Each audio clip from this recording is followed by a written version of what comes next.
Эхний мэдээг хүргэе. Багш нар цалингаа 3.5 сая болгох шаардлага тавьж энэ сарын 16-наас эхлэн үе шаттай ажил хайхаа мэдэгдсэн. За тэгвэл өнөөдрийн байдлаар цэцэрлэг сургуулийн үйлдвэрчний эвлэлүүд тус бүрчлэн удирдлагатай мэдээлэл өгч багш нараас гар үсэг цуглуулах ажлыг зохион байгуулж байна. За ингээд эцэг эхчүүдэд мэдээлэл хүргүүлж 16-наас эхлэн ажлын байран дээр ажил хайхаар төлөвлөжээ. 16-наас ажил хаялт улс орон даяар эхэлж байгаа. За зарим газрууд бол 17-нд нэмэгдэж байгаа. Ингээд хойшлоо үе шаттай нэмэгдээд явна. За хичээл сургалтын үйл ажиллагааг хэн хариуцах вэ гэхээр мэдээж ажил олгогч төр өөрснөө хариуцна. Эндээс гарах эрсдлийг өөрсдөө хариуцна. Өчигдөр бас хариуцлагагүй мэдээлэлээ та нар цалингийн зээлтэй биздэй гэж. Ийм мэтчлийн одоо энэ салбарт ажиллаж байгаа хүмүүсийн нийгмийн баталгааны асуудлаар ч гэсэн буруу зүр ойлголт өгж байгаа нь бол ерөөсөө ёс зүйн асуудал байна гэдгийг бол эсэргүүцээд байгаа. Өнөөдөр Монголын боловсрол шилүү ухааны үйлдвэрчний эвлэлийн холбооны ажил хаях ажлын хэсгээс зарлаж байгаа тэмцэл хөдөлгөөнийг тууштай үргэлжлүүлж энийг үр дүнд хүртэл нь Монголын багш нар, Монголын одоо боловсролын салбарын ажилтнууд хүсэж байна. Нийгэм өөрөө хүлээн зөвшөөрж байна. Эцэг эхчүүд дэмжиж орохоо илэрхийлж байна. Иргэний нийгмийн байгууллага, боловсролтой холбоотой үйл ажиллагаа явуулдаг байгууллагууд энэ үйл ажиллагааг дэмжиж оролцохоо илэрхийлсэн байна гэдгийг бас та бүхэндээ хэрхэн зүйтэй олоо гэж бодож. За тэгвэл энэ үед сургуулийн өмнөх боловсролын байгууллагууд ямар нөхцөл байдалтай байгааг тодруулахаар 157 дугаар цэцэрлэгээр орсон юм. Тус цэцэрлэгийн тухайд 2 салбарт 22 бүлгийн 767 хүүхэд хамрагддаг.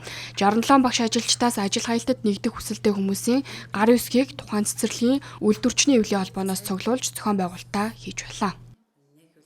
Өчигдрийн байдлаар Монголын үйлдвэрчний эвлэлийн холбооноос мэдээлэл биднэрт хүргүүлсэн байгаа. За энэ мэдээллийн хүрээнд өнөө өглөө удирдлага эрхлэгчтэй бас энэ мэдээллийг харуулж өглөө танилцууллаа. За энэ мэдээллээс улбалаад бас бид нар ажил хаялт зарлагтай холбоотойгоор эцэг их асран хамгаалагч нартаас анхааруулга тэмээ бас мэдээлэл өгөөд явж байна. За мөн одоо энэ ажил хаялттай холбоотойгоор бид нараас төр хороо байгуулад, төркомс байгуулад тэгээд бас энэ ажил хаялтандаас хэрхэн бас одоо үе шаттайгаар оролцоо, ямар зохион байгуулалтад оролцоо гэдээ бас одоо хэлэлцээ шийдвэрлээ явж байна. Одоо бид нараас өдөр боломжтой цагаараас дараагийн шатны хурлаас зохион байгуулах гэдэг бас төлөвлөгөөнд оролцсон явж байна. Цэцэрлэгийн багш нар чинь хамгийн гол нь цаг наргүй ажилтдаг. Өглөө ер нь 10 цаг ажилтдаг. Өглөө хар гэрээ хаяал өглөө урж ирэл орой явдаг тийм ээ. Тэгээ яг төвний хүүхдийн төлөө ингэж явдаг. Ажилчдын хувьд хувь хүнийхээ хувьас бодоход бол энэ ажил хаялтыг зөв гэж бодож байна тийм ээ. Ягаад гэвэл энэ бол өөрсдийнхөө нийгмийн асуудлын нийгмийн баталгааг бас сайжруулах гэж байгаа. Тийм ээ. Тэгээ ийм учраас бол энэ бол зөв гэж бодож байна. Өдөр тухнийхээ хувьд бол бас нөгөө талаар манайх чинь 767 хүүхэдтэй тийм ээ. Энэ хүүхдүүд минь цаанаа бас одоо харах хүн хэр бол тийм ээ.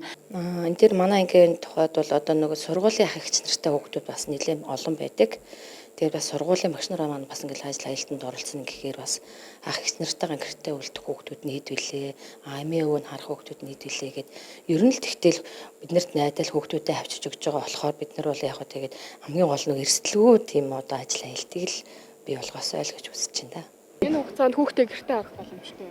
Би имийн харчихна. Харах боломжтой хүүхдийн цэцэрлэг мэдээлэл өгсөн.